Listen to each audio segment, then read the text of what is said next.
Warga Samarinda digegerkan penemuan jenazah mutilasi dalam karung diduga seorang wanita.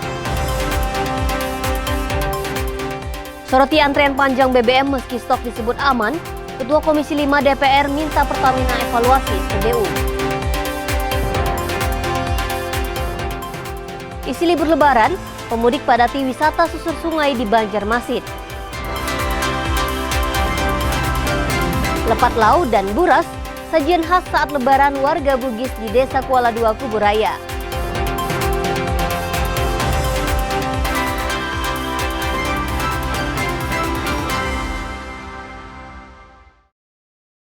Halo, selamat pagi saudara. Senang sekali Kompas Pagi dapat kembali hadir di hadapan Anda. Kami telah merangkum beragam informasi menarik seputar Pulau Kalimantan yang akan menemani Anda selama 1 jam ke depan. Bersama saya, Melian Tacung, mari kita jelang Kompas Pagi selengkapnya hanya di Kompas TV Independen Terpercaya.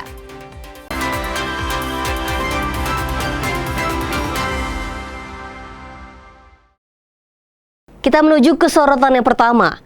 Saudara, warga kota Samarinda, Kalimantan Timur digegerkan penemuan jenazah mutilasi di dalam karung. Warga kemudian melaporkan temuan tersebut kepada polisi.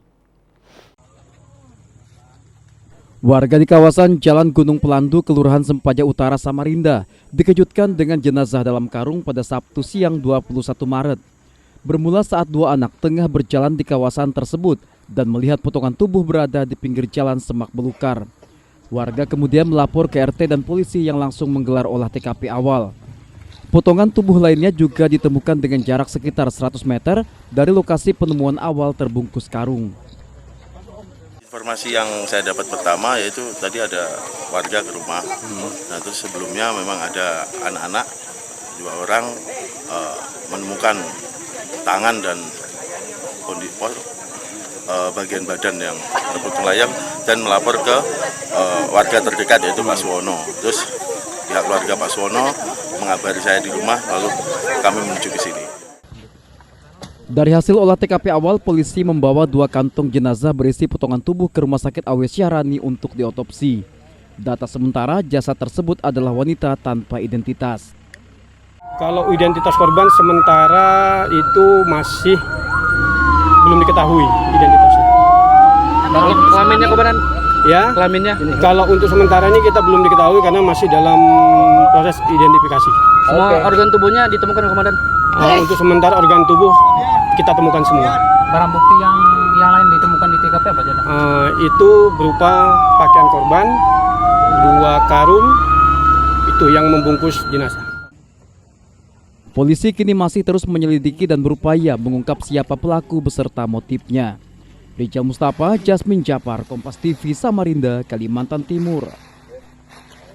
Sorotan selanjutnya saudara, Dewan Adat Dayak Kecamatan Sengatemila, Kabupaten Landak bersama masyarakat menolak rencana pemasangan plang penguasaan lahan oleh Satgas Penertiban Kawasan Hutan di wilayah Kecamatan Sengatemila.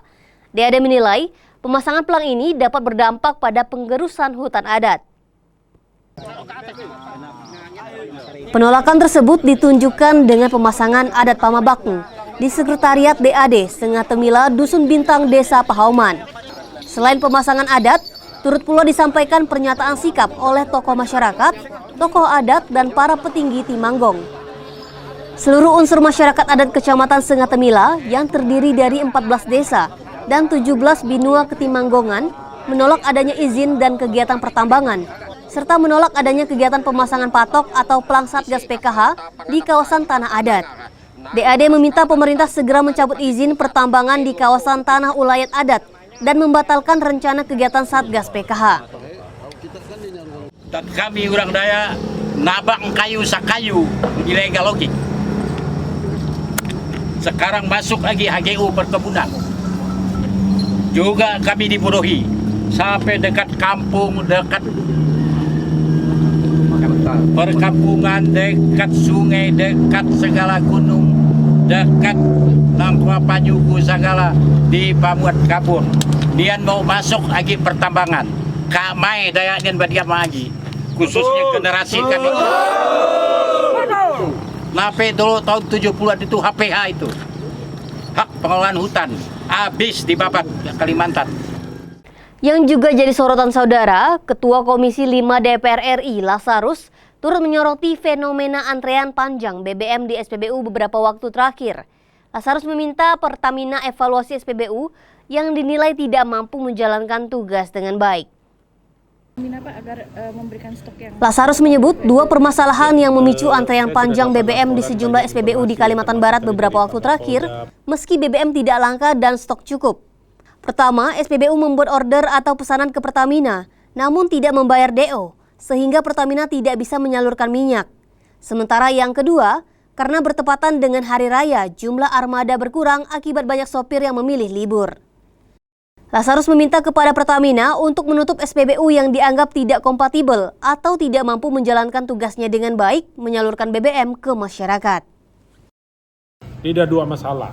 Pertama, armadanya kurang. Yang kedua, yang SPBU ini pesan DO tidak bayar duluan. Kalau tidak bayar, Pertamina tidak kasih. Nah, ini saya pikir nanti pemerintah yang evaluasi, Pertamina yang evaluasi. Saya sebagai wakil rakyat menekankan kepada Pertamina, yang tidak kompatibel mengurus SPBU tutup. Jangan nyusahkan rakyat. Ya, jadi prinsip itu dulu, diurai masalahnya. Nanti Kapolda terlibat, Pak Kajati terlibat, Gubernur terlibat, Wali Kota terlibat, urai masalahnya ada di mana dan jangan sampai terulang lagi. Kalau soal stok cukup, kenapa tidak sampai ke rakyat? Rantai distribusinya sudah diatur. Kalau rantai distribusinya bermasalah, rantai distribusinya diperbaiki. Yang tidak kompeten dalam mengurai rantai distribusi ini tutup. Banyak orang yang masih mau bisnis di bidang migas ini. Jadi jangan nyusahin rakyat, ya. Saya rasa itu Pak Wali ada di sini, tadi saya dapat masukan langsung dari Pak Wali apa yang disampaikan. Saya mendengar dari Pak Wali sama, mendengar dari Pak Gubernur sama, Pak Kapolda dan Pak Wakapolda tadi menyampaikan saya juga sama. Berita selanjutnya saudara, selama operasi Pekan Mahakam 2026, Polresta Samarinda mengungkap beragam kejahatan penyakit masyarakat. Kasus yang menonjol mulai dari aksi penggunaan senjata tajam hingga pencurian. Tercatat 89 orang jadi tersangka dalam operasi Pekan Mahakam 2026. Selama 3 pekan terakhir, 48 diantaranya terjerat kasus pidana umum, 28 tersangka kasus pencurian, 3 tersangka premanisme, 20 tersangka penyalahgunaan sajam, dan 6 tersangka perjudian. Selebihnya ada 31 kasus tindak pidana ringan. Berbagai modus dilakukan, mulai dari membawa sajam di tempat umum tanpa izin, mengambil barang di tempat terbuka, memasuki kos-kosan yang tidak terkunci, hingga aksi premanisme yang melakukan pemerasan. Kapolresta Samarinda mengimbau masyarakat selalu waspada dan segera melapor ke polisi jika melihat peristiwa tindak pidana atau hal-hal mencurigakan di lingkungan sekitar. Bahwa selama kurang lebih 3 minggu pelaksanaan operasi Pekan Mahakam ini, Polresta Samarinda telah bisa mengungkap sebanyak 48 kasus tindak pidana. Sebagaimana yang saya sampaikan tadi, mulai dari pencurian, penyalahgunaan senpi, penyalahgunaan sajam, pemerasan, premanisme, serta kejahatan-kejahatan lainnya. Itu ada sebanyak 48 kasus. Dari Kalimantan Selatan, Dinas Pekerjaan Umum dan Penataan Ruang Provinsi Kalimantan Selatan memastikan seluruh pekerjaan pemeliharaan jalan kewenangan provinsi sudah selesai dilakukan. Langkah ini guna menjamin mobilitas masyarakat yang hendak pulang kampung maupun berwisata dapat berjalan lancar, aman, dan nyaman. Seluruh ruas jalan yang berada di bawah kewenangan pemerintah Provinsi Kalimantan Selatan dipastikan telah selesai diperbaiki pada H-3 Lebaran. Sejumlah titik jalan yang sebelumnya berlubang kini sudah ditambal dan diaspal ulang. Perbaikan tahun ini diprioritaskan pada ruas-ruas jalan yang rentan rusak akibat terdampak banjir, diantaranya jalur utama Banjarmasin-Martapura, Jalan Martapura Lama, Jalan Trikora Banjarbaru hingga jalur Kandangan Nagara. Tak hanya jalur mudik, Dinas PUPR Kalsel juga memberikan perhatian khusus pada akses menuju destinasi wisata yang diprediksi akan membludak saat libur Lebaran, mulai dari kawasan Pantai Tangkisung dan Batakan di Tanah Laut, Tahura Sultan Adam di Kabupaten Banjar, hingga wisata alam Loksado di hulu Sungai Selatan. Kena banjir, karena itu pasti rusak jalannya. Kalau yang kita survei yang ada sekarang ini, daerah-daerah yang ada kena banjir relatif aman, karena ada lubang-lubang. Sampai tanggal 17, lubang-lubang jalan yang kewenangan provinsi harus segera ditutup. Kondisi infrastruktur jalan yang kian membaik ini turut dirasakan oleh masyarakat. Khairunisa, seorang warga Banjarbaru yang rutin mudik ke Kabupaten Hulu Sungai Tengah, mengaku kondisi jalan menuju kawasan Hulu Sungai dalam beberapa tahun terakhir sudah sangat layak dan minim kendala. Barabai bagus saja lah sudah Bu. Alhamdulillah sudah bagus saja. Karena ada yang rusak-rusak itu kada ada bulan. Oke, ada bagus. Oke. Meski kondisi jalan secara umum sudah baik, pemerintah tetap mengimbau pengendara untuk tetap waspada dan memastikan kendaraan dalam kondisi prima.